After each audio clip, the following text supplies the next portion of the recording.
After season 17's viewing figures proved exceptionally high, public interest in Doctor Who was showing no sign in dropping.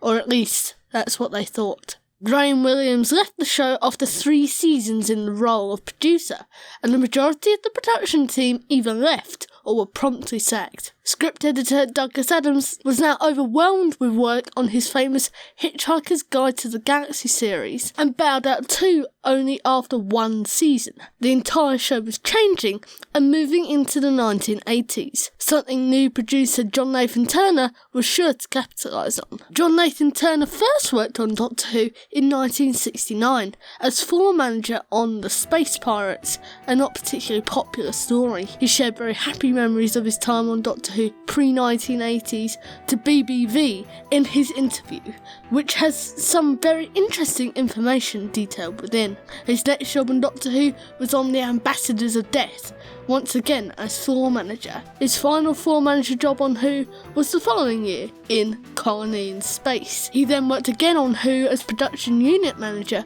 from the final episode of The Talons of Weng Chiang all the way up to the end of season 17. He then became producer after this. Nathan Turner wanted to change the visual style of the show. A new title sequence was in order from Sid Sutton, who was eager to work on the show. Delia Derbyshire's familiar title music was retired, and Peter Howell was asked to compose the new theme tune, and Dudley Simpson was told that his services were no longer required. The show had been given a welcome refresh.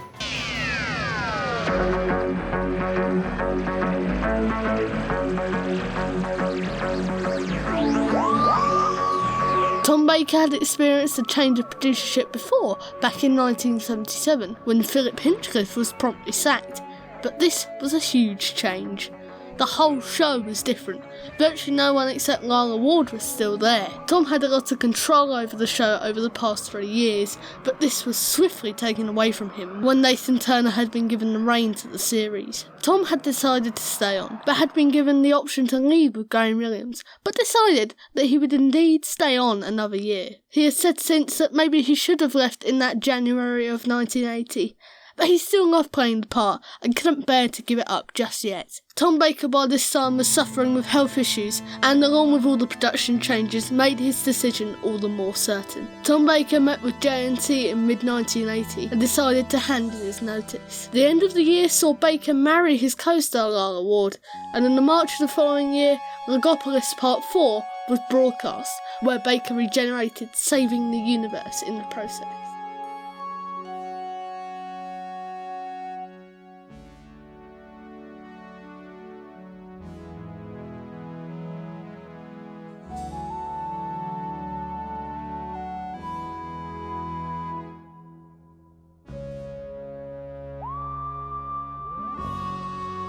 But another problem arose throughout the series. The ratings were dropping dangerously. Part 2 of Meglos only drawing a measly 4.2 million viewers, and the season would finish at 6.1 million viewers for Tom's departure. This was extremely scary for the BBC.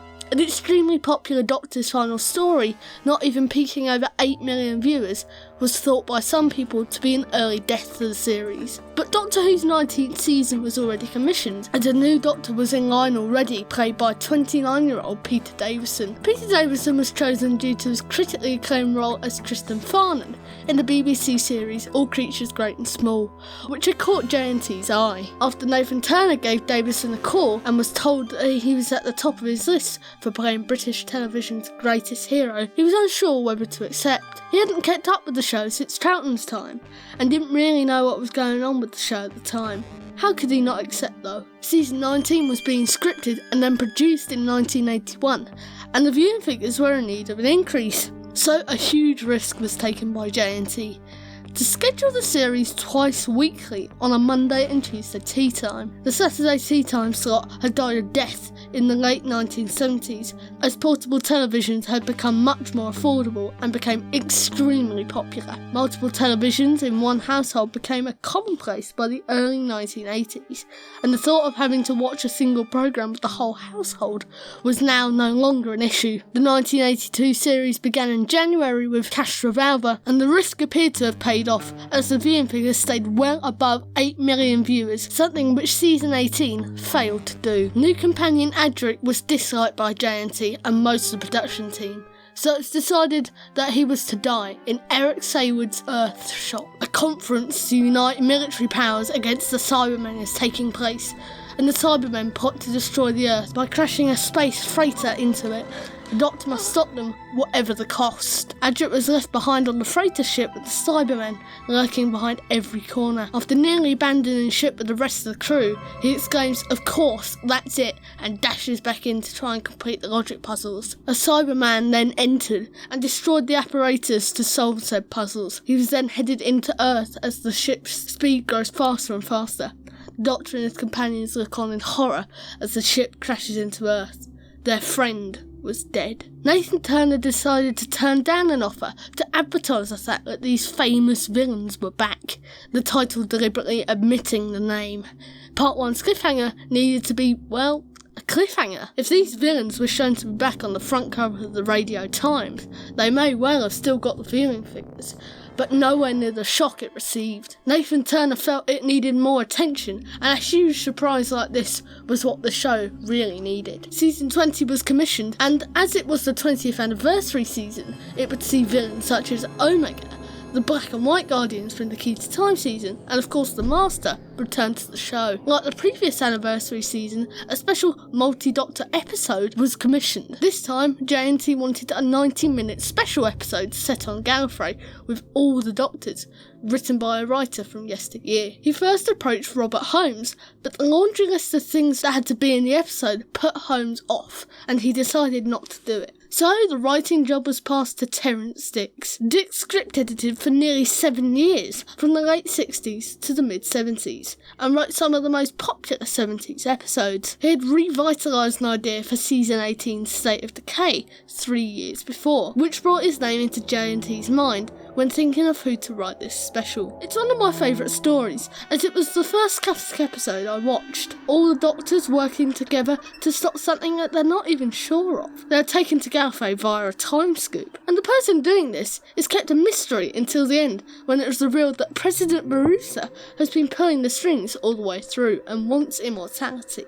Behind the scenes, however, Tom Baker decided that he did not want to return, naturally trying to distance himself from the role after 2 years away. He didn't particularly get along with JNT, and he fancied getting some more jobs. This story was broadcast on the 25th of November 1983 during BBC One's Children in Need season, and received a frighteningly low 7.7 million viewers. During production, Peter Davison spoke to Patrick Troughton, and he told him to do 3 years and leave, because otherwise he'd be stuck with Doctor Who forever. So he took this advice, and expressed his interest in leaving to JNT. Season 21 would be his last. So, just coming off the back of a season he worked extremely hard on, and a special episode for Children in Need, JNT was now on the hunt for a new Doctor. Before being selected to replace Peter Davison as the Doctor, Baker was an established television actor. His most notable role was Paul Maroney in The Brothers.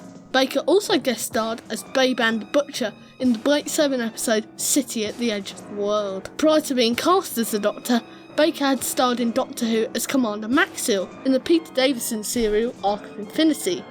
At one point in the serial, Maxwell shoots the Doctor. Baker often joked that he got the part of the Doctor by killing the incumbent. He was considered for many roles before eventually being cast as the lead. JNT had found his new Doctor and was eagerly awaiting a new series of adventures to come through. But John decided to once again take a risk, to end the season on the new Doctor's first episode. A change is as good as a rest, even for Time Lords. Doctor Who's been going since mid-1960s. It's probably the world's most successful science fiction programme. The character is to carry on, but the actor, Peter Davison, is bowing out and will be replaced in January. As Kate Adie reports, who's the new Who hasn't been decided. This would have been a good idea, providing the new Doctor's episode lived up in any way to the one that came before. The Twin Dilemma, Colin's first episode, is often considered the worst Doctor Who episode of all time, with many bad decisions present throughout.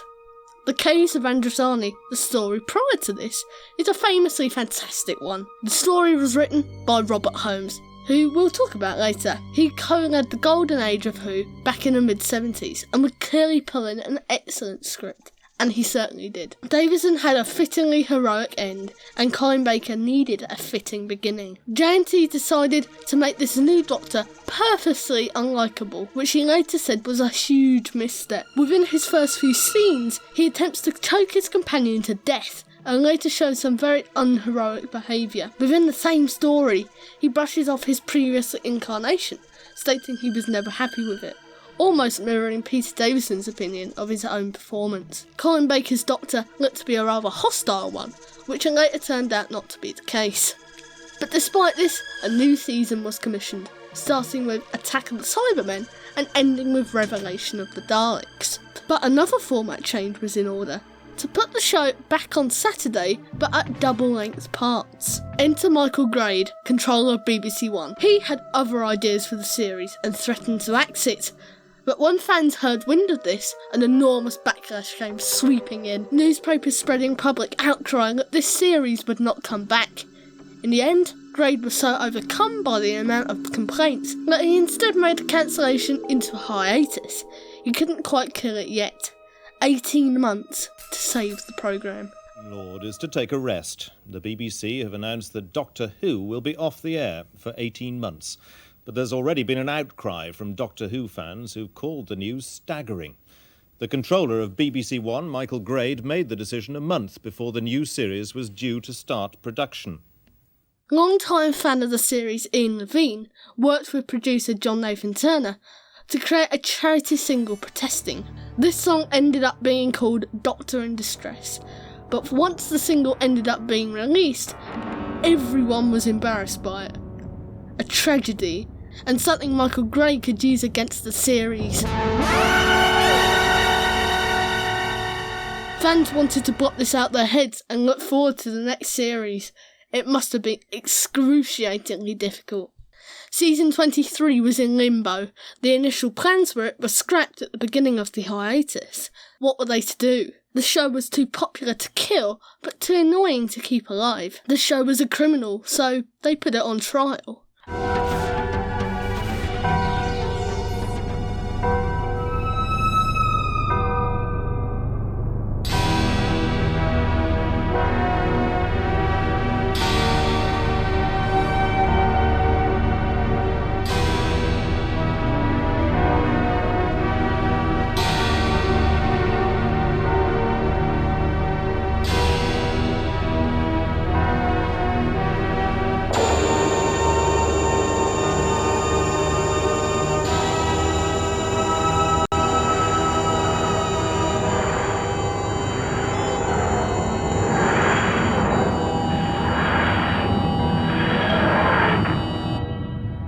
A 14-part episode filling the whole series.